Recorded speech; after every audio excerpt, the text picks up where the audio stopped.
हिवाळा स्पेशल आपण आज एक लाडूचा प्रकार करणार आहे। अतिशय कमी साहित्यात कमी वेळात होणारे लाडू आहेत।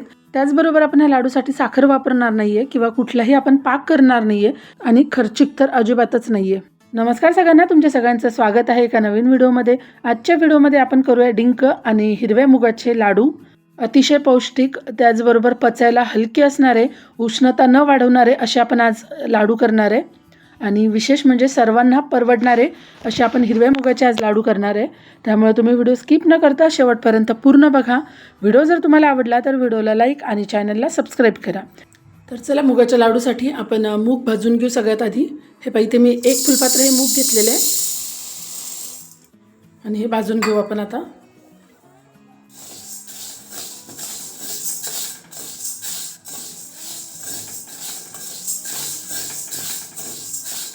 आता हे मूग चांगले भाजलेले दिसत आहेत बघा आपल्याला।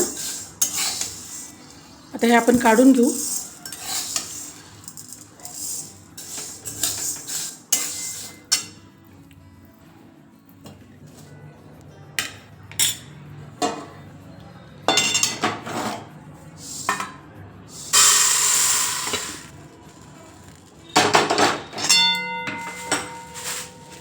हे बघा, इथे हे मूग मी काढून घेतले। आता याला थंड होऊ देऊ आपण तोपर्यंत आता मूग थंड होत आहेत तोपर्यंत हा डिंक तळून घेऊ तुपामध्ये। त्यासाठी मी आता कढईमध्ये थोडं तूप टाकून घेते। हे पहा, इथे 1 चमचा मी तूप घेतलेलं आहे। हे तूप आता कढईमध्ये टाकून घेऊ आपण।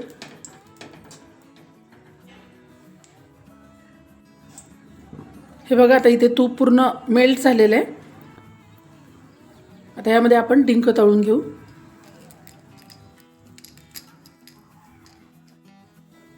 थोडा डिंक मी टाकून घेते याच्यातून।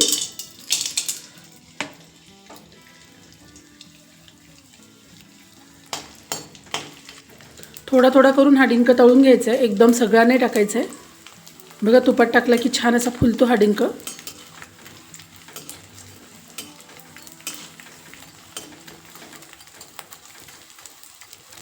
बघा किती छान असा डिंक फुललेला आहे। हा काढून घेऊ आता प्लेटमध्ये।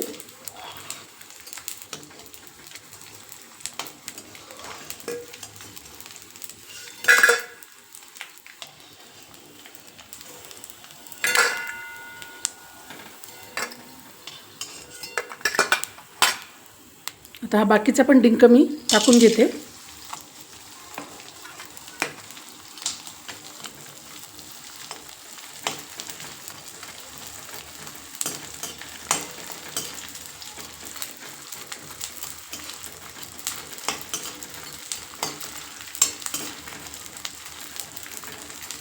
किती छान फुललाय बघा डिंक। हा पण काढून घेते आता प्लेटमध्ये।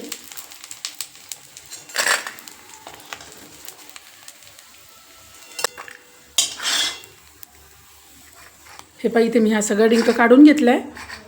आता हा पण थंड होऊ द्यायचा आहे आपल्याला। आता हे मूग जे आपण भाजून ठेवले होते हे थंड झालेले आहेत बघा। आता हे आपण मिक्सरच्या भांड्यामध्ये काढून घेऊ, कारण आपल्याला याला मिक्सरच्या भांड्यामध्ये काढून याची पावडर करून घ्यायची आहे। आता मी हे थोड्या प्रमाणात घेतलेले आहे म्हणून मी हे मिक्सरमध्ये फिरवून घेणार आहे। पण तुम्ही जर जास्त प्रमाणात हे लाडू करणार असाल तर असेच मूग भाजून घ्यायचे आणि गिरणीमधून तळून आणायचे। पण मी आज हे थोड्या प्रमाणात लाडू करणार आहे, त्याच्यामुळे मी मिक्सरमध्येच आता फिरवून घेते। हे पहा, इथे मी मिक्सरमध्ये बारीक करून घेतलं आहे बघा। हे असं टेक्स्चर आपल्याला ठेवायचं आहे, थोडं रवाळ असं। ही पावडर तयार झालेली आहे। आता ही पावडर मी काढून घेते। हे पहा, ह्या वाटीमध्ये ही पावडर काढून घेते मी आता, कारण आपल्याला परत आता या मिक्सरच्या भांड्यामध्ये आपण जो डिंक तळून ठेवला होता ना तो डिंक पण बारीक करून घ्यायचा आहे।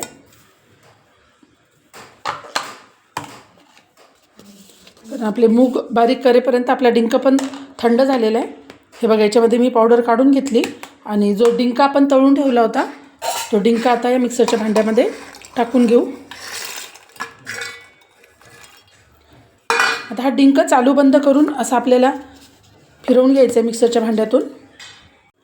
हे बघा, इथे डिंक पण बारीक करून झालेला आहे माझा। मिक्सरचं बटन चालू बंद करून आपल्याला हा डिंक फिरवून घ्यायचा आहे। बघा, डिंक पण बारीक झालेला आहे। आता आपण ही जी पावडर करून घेतली होती आता ही आपल्याला तुपावर परतून घ्यायची आहे. आपण या कढईमध्ये डिंक तळून घेतला होता, त्यामुळे ही तुपाचीच कढई आहे. त्यातलं तूप मी काढून घेतलेलं आहे आणि त्यामध्ये अजून तूप घेऊन हे बघा इथे मी अर्ध फुलपात्र तूप घेतलेलं इथे. आणि आता हे तूप आपण थोडं टाकून घेऊ आणि थोडं नंतर टाकू. आणि त्यामध्ये आता हे जे पीठ आपण बारीक करून घेतलं होतं ते टाकून घेऊ आपण. मंद आचेवर हे पीठ आपल्याला भाजून घ्यायचं आहे. आता बघा याप्रमाणे आपण हे पीठ सगळं भाजून घेऊ मंद आचेवर.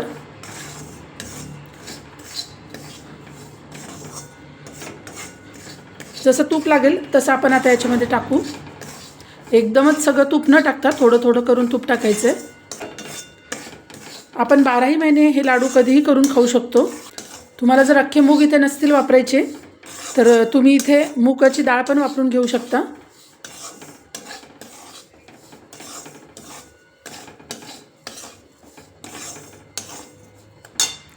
आता अजून थोडं तूप मी टाकून घेते इथे. बघा एवढं मी तूप ठेवलेलं आहे आणि बाकी टाकून घेतलेलं आहे. ह्या मुगाचा पूर्ण कच्चा वास जाईपर्यंत आपल्याला हे परतून घ्यायचे पीठ.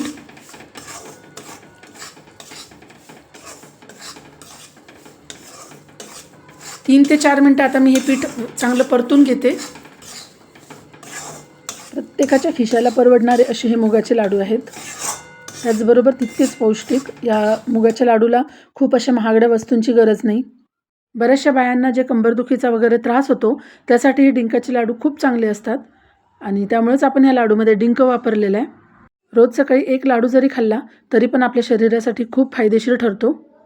त्याचबरोबर हे लाडू पचायला पण हलके असतात खूप. बघा मी तो डिंक जो मिक्सरमध्ये बारीक करून घेतलेला होता तो पण आता याच्यामध्ये टाकून घेतलेला आहे. हे जे पीठ आपण परतून घेतो आहे हे पीठ आपलं परतून झालं आहे हे कसं कळेल हे मी तुम्हाला सांगते आता. तर आपण हे पीठ परतत असताना जेव्हा ते परतून होतं पीठ तेव्हा त्यातला जेव्हा कच्चेपणा पूर्ण जातो तेव्हा खूप सुंदर असा वास आपल्या घरामध्ये दरवळतो. आणि जेव्हा हा वास दरवळायला लागला तेव्हा समजायचं आपलं पीठ आता व्यवस्थित असं भाजून झालेलं आहे. माझंही पीठ आता हे व्यवस्थित भाजून झालेलं आहे. मी त्यामध्ये डिंकाची पावडर पण टाकून घेतलेली आहे आणि आता हे पीठ आपल्याला थंड होऊ द्यायचं आहे. मी गॅस बंद केला आहे आणि पीठ कढईमध्येच पसरून ठेवले आहे. असं अधूनमधून त्याला थोडं परतून घ्यायचं आहे परत. आणि हे पीठ आता आपल्याला पूर्णपणे थंड करून घ्यायचं आहे. हे थंड झाल्यानंतरच आपल्याला ह्याचे लाडू करायचे आहेत. बघा आता हे पूर्ण थंड व्हायला मी ठेवून देते आता. बघा इथे हे पूर्ण पीठ आता थंड झालेलं आहे आणि थोडं मोकळं मोकळं पण झालेलं दिसतंय बघा. तुम्हाला जर तुपाचं प्रमाण मी घेतलं त्यापेक्षाही कमी घ्यायचं असेल तरीही चालतं. बघा पीठ पूर्ण थंड झालेलं आहे. आता आपलं पीठ पूर्ण थंड झाल्यानंतर आपण यामध्ये गूळ टाकून घेणार आहे. 1 फुलपात्र मी मूग घेतले होते आणि 1 फुलपात्राला थोडं कमी म्हणजे पाऊण फुलपात्र मी इथे गूळ घेतलेला आहे. गूळ हा चिरूनच घ्या व्यवस्थित. आता हा गूळ पण यामध्ये व्यवस्थित असा मिक्स करून घ्यायचा आहे. जर हे मिश्रण गरम असताना आपण यामध्ये गूळ टाकून घेतला असता तर गूळ पघळतो आणि मग मिश्रण थोडं पातळ सैलसर होण्याची शक्यता असते. त्यामुळे मिश्रण पूर्ण थंड होऊ द्यायचं आणि त्यानंतर त्यामध्ये गूळ मिक्स करून घ्यायचं आहे. आता हा गूळ आपण किती मिक्स केला तरी तो असा पूर्ण एकजीव होत नाही. त्यामुळे हा गूळ पूर्ण आधी मिक्स करून घेऊ आणि त्यानंतर आपल्याला मिक्सरच्या भांड्यात टाकून याला परत एकदा मिक्सरमध्ये फिरवून घ्यायचं आहे. कारण आपण जर परत एकदा त्याला मिक्सरमध्ये फिरवून घेतला की तो पूर्ण एकजीव होतो. मग यामध्ये मी विलायची पावडर पण टाकून घेतलेली आहे बघा. ती पण आता व्यवस्थित मिक्स करून घेते. पूर्ण मिक्स करून झाली बघा गूळ पण आणि विलायची पावडर पण. कधीतरी जर गोड खावंसं वाटलं तर हा लाडूचा अगदी उत्तम पर्याय आहे आणि आपण कधीही लाडू करून खाऊ शकतो.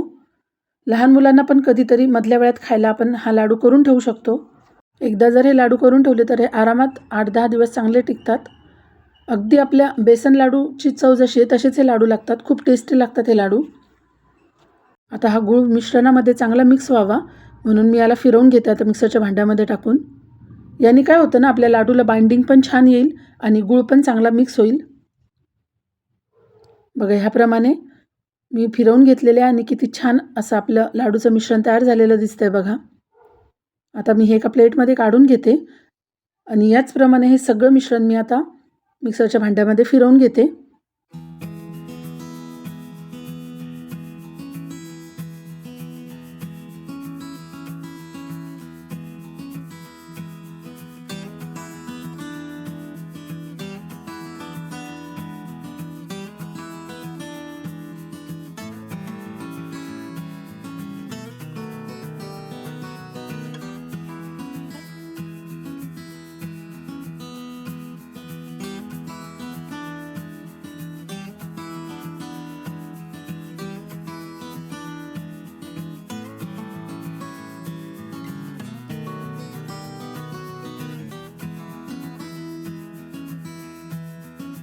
हे बघा इथे लाडूचं सगळं मिश्रण माझं फिरवून झालेलं आहे मिक्सरमध्ये.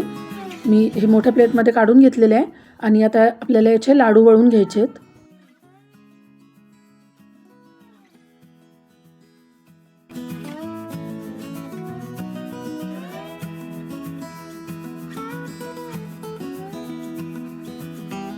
लाडूसाठी जसं पाहिजे अगदी तसं आपलं मिश्रण हे तयार झालेलं आहे आणि या मिश्रणाचे आता मी लाडू वळून घेते. बघा याप्रमाणे आपण आता लाडू वळून घेऊ याचे. किती सहज लाडू वळला जातोय बघा. तुम्ही बघू शकता किती पटकन आणि किती सहज हा लाडू वळला गेलेला आहे. अगदी व्यवस्थित बाइंडिंग आलेलं आहे आणि किती छान गोल गरगरीत असा हा लाडू तयार झालेला आहे बघा. आणि चवीलाही हा लाडू तितकाच छान लागतो. बघा इथे हा लाडू तयार झालेला आहे माझा आणि ह्याचप्रमाणे आता ह्या सगळ्या मिश्रणाचे मी लाडू करून घेते. किती पटापट हे लाडू वळले जात आहेत बघा. गुळाचं प्रमाण जर तुम्हाला यापेक्षाही जास्त गोड पाहिजे असेल तर एक फुलपात्र तुम्ही भरून घेऊ शकता, पण त्यापेक्षा जास्त गूळ घेऊ नका, कारण खूपच गोड पण लाडू खाल्ल्या जात नाहीत मग. पण अगदीच अर्ध्या फुलपात्रापेक्षा कमी पण घेऊ नका, खूप फिक्के लाडू पण ते चांगले लागत नाही मग. बघा किती छान असे लाडू तयार होत आहेत. थंडी स्पेशल, हिवाळा स्पेशल आपण हे लाडू करतोय. तुम्हाला माझे व्हिडिओ कसे वाटतात ते कमेंटमध्ये कळवत जा. त्याचबरोबर तुम्ही या चॅनलवर आज पहिल्यांदा व्हिडिओ बघत असाल किंवा ह्या चॅनलला तुम्ही अजूनही सबस्क्राईब केलं नसेल तर लगेच चॅनलला सबस्क्राईब करून घ्या. तुम्हाला या चॅनलवर खूप छान छान असे व्हिडिओ बघायला मिळतील. बघा शेवटपर्यंत हे लाडू अगदी व्यवस्थित असे वळले जातात.